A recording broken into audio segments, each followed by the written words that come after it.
ಪ್ರತಿಷ್ಠಿತ ಸಿನಿ ಅವಾರ್ಡ್ನ ವೇದಿಕೆ ಮೇಲೆ ನಟ ರಣವೀರ್ ಸಿಂಗ್ ಚಾಮುಂಡಿ ದೈವದ ಒಂದು ಅಪಹಾಸ್ಯವನ್ನು ಮಾಡಿದ್ರು.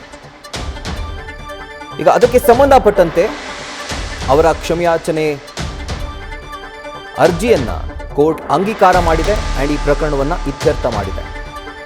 ರಣವೀರ್ ಸಿಂಗ್ ಪರ ವಕೀಲರು ಶೀಘ್ರದಲ್ಲೇ ಚಾಮುಂಡಿ ಬೆಟ್ಟಕ್ಕೆ ಅವರು ಭೇಟಿ ನೀಡ್ತಾರೆ, ಅಲ್ಲಿ ಅವರು ಕ್ಷಮೆಯಾಚನೆ ಮಾಡ್ತಾರೆ ಅಂತ ಕೋರ್ಟ್ಗೆ ಅವರು ಹೇಳಿದ್ದಾರೆ. ಆ್ಯಂಡ್ ಇದಕ್ಕೆ ಪ್ರಶಾಂತ್ ಮಿತ್ತಲ್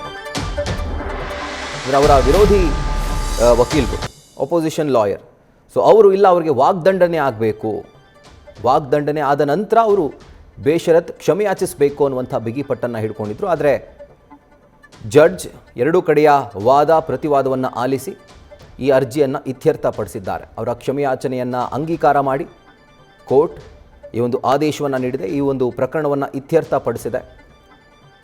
ರಣವೀರ್ ಸಿಂಗ್ ಅವರ ಪರ ವಕೀಲರು ಚಾಮುಂಡಿ ಬೆಟ್ಟಕ್ಕೆ ಅವರು ಭೇಟಿ ನೀಡ್ತಾರೆ, ಅಲ್ಲಿ ಅವರು ಕ್ಷಮೆಯಾಚನೆಯನ್ನು ಮಾಡ್ತಾರೆ.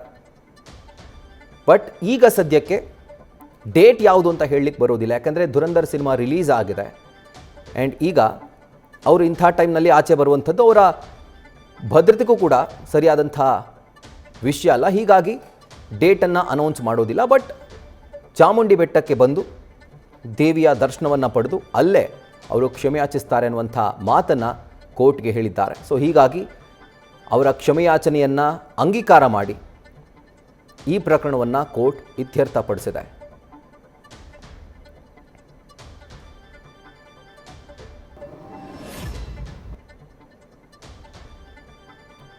ಒಂದು ಪ್ರತಿಷ್ಠಿತ ಅವಾರ್ಡ್ ಫಂಕ್ಷನ್ನಲ್ಲಿ, ಸಿನಿ ಅವಾರ್ಡ್ ಫಂಕ್ಷನ್ನಲ್ಲಿ ಗೊತ್ತಿಲ್ಲ ಅದನ್ನು ಹೊಗಳುವಂಥ ಭರದಲ್ಲೋ, ಅದರ ಮೇಕಿಂಗ್ಗೆ ಫಿದಾಗಿರುವಂಥ ಒಂದು ಭಾವನೆಯಲ್ಲೋ, ಆ ಸಿನಿಮಾಗೆ ಫಿದಾಗಿರುವಂಥ ಭಾವನೆಯಲ್ಲೋ ಅತಿರೇಕದ ವರ್ತನೆಯನ್ನು ತೋರಿದ್ರು ನಟ ರಣವೀರ್ ಸಿಂಗ್.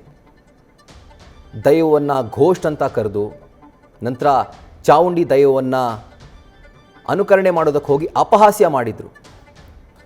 ಸೊ ಇದು ಭಾರಿ ವಿವಾದವಾಗಿತ್ತು. ಇನ್ಫ್ಯಾಕ್ಟ್ ಕರಾವಳಿ ಭಾಗದ ಜನರ ಮನಸ್ಸಿಗೆ ದೊಡ್ಡ ಘಾಸಿ ಉಂಟಾಗಿತ್ತು ಇದರಿಂದ.